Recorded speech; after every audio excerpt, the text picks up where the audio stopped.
মা 20 টাকা দেবে গো, ফুচকা দোকানে যাচ্ছি, ফুচকা খাবো।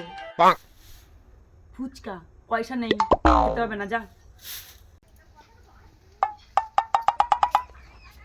মা টিউশনিতে সবাই ফিস্ট করছে, আমাকে 50 টাকা দেবে?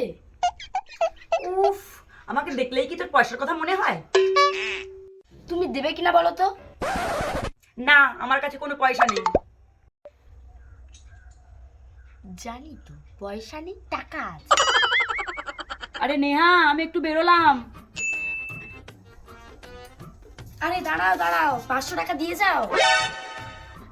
500 টাকা মানে? তোকে কতবার বলবো আমার কাছে কোনো পয়সা নেই। মিশো থেকে ফোন করেছিল, তুমি কি অর্ডার দিয়েছিলে? সেই পার্সেলটা এসে গেছে। ও, পার্সেলটা চলে এসেছে। আচ্ছা ঠিক আছে, ড্রাইভারে টাকা রাখা আছে, ওখান থেকে 500 টাকা নিয়ে অর্ডারটা নিয়ে নিচ্ছি, ঠিক আছে?